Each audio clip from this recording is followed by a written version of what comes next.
കുലദേവത എന്താണെന്നുള്ളത് ആദ്യം പറയാം.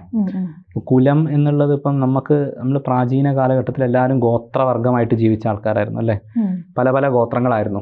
അപ്പോൾ ഒരു ഗോത്രവും മറ്റൊരു ഗോത്രവുമായിട്ട് യുദ്ധം ചെയ്ത് അല്ലേ. പണ്ട് കാലത്ത് പ്രാചീന മനുഷ്യരുടെ കാലഘട്ടത്തിൽ അങ്ങനെ ഈ ഗോത്രത്തിന് പല ആരാധനാക്രമങ്ങളുണ്ട്.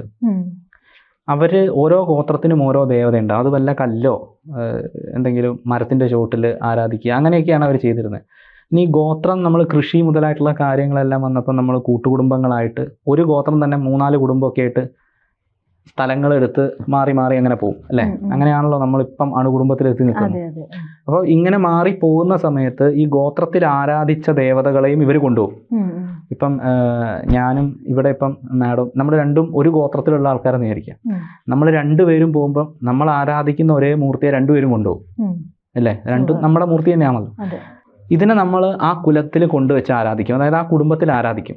അപ്പോൾ ഈ കുടുംബക്കാരിങ്ങനെ ആരാധിച്ചൊക്കെ പോകുമ്പോൾ ഇവർക്ക് പെട്ടെന്ന് തോന്നുകയാണ് ചില സ്പെസിഫിക് ആയിട്ടുള്ള നീഡിന് വേണ്ടിയിട്ട് മറ്റ് ചില ദേവതകളെ ഉപാസിക്കണം. അത് ഈ ഗോത്രമായിട്ട് ബന്ധമില്ല, ഇവരുടെ കുടുംബത്തിൻ്റെ ക്ഷേമത്തിന് വേണ്ടിയിട്ട്. അപ്പം വേറൊരു ദേവത അവിടെ വച്ച് ആരാധിക്കാൻ തുടങ്ങും. ഇതാണ് കുലദേവത എന്ന് പറയുന്നത്. അപ്പം നമ്മൾ മിക്ക സ്ഥലങ്ങളിലും ഈ പ്രശ്നമൊക്കെ വെക്കുമ്പോൾ കാണാം തുല്യ പ്രാധാന്യമുള്ള 2 ദേവതമാരുണ്ട് എന്നൊക്കെ പറയുന്നത് കേൾക്കാം. അതെന്താണെന്ന് വെച്ച് കഴിഞ്ഞാൽ ഒന്ന് ഈ ഗോത്രദേവതയും ഈ കുലദേവതയാണ്. നമ്മൾ മൂലസ്ഥാനം എന്നൊക്കെ പറഞ്ഞിട്ട് ക്ഷേത്രങ്ങളിൽ കാണാറില്ലേ, ഒരു മരത്തിന്റെ ചുവട്ടിൽ വല്ല കല്ലോ അല്ലെങ്കിൽ വെറുതെ ഒന്നുമില്ല ഒരു തിരി വെക്കുകയോ അങ്ങനെയൊക്കെ ചെയ്തിട്ടുള്ളത്. ഇതാണ് നമ്മുടെ ഗോത്രദേവത എന്ന് പറയുന്നത്. അപ്പോൾ ഈ കുലത്തിൽ നമ്മൾ ഈ ആരാധിച്ച ദേവതകൾ ആ കുടുംബത്തിന്റെ ഐശ്വര്യത്തിന് വേണ്ടിയിട്ട് എന്നുള്ള സങ്കല്പം, അതിന് ആ സ്ഥലവുമായിട്ട് ശരിക്കും ബന്ധമില്ല. ഈ സ്ഥലം പോയാലും ഈ ദേവത വ്യക്തികളുമായിട്ടാണ്. അപ്പൊ കുടുംബത്തിലുള്ള വ്യക്തികളുടെ ക്ഷേമത്തിന് വേണ്ടിയിട്ടാണ് നമ്മൾ ഈ ആരാധനാക്രമം ഉള്ളത്.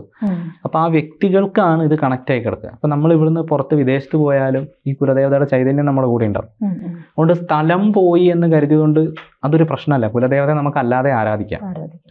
അപ്പൊ കുലദേവത എവിടെ ഇരുന്നാലും നമുക്ക് ആരാധിക്കാം. നമ്മൾ അതിന്റെ മന്ത്രം ജപിക്കുകയോ ഉപാസിക്കുകയോ ചെയ്താൽ മതി. ജ്യോതിഷവുമായി ബന്ധപ്പെട്ട എല്ലാ വിശേഷങ്ങളും നിങ്ങളിലേക്ക് എത്താൻ ABC ജ്യോതിഷം സബ്സ്ക്രൈബ് ചെയ്യുക.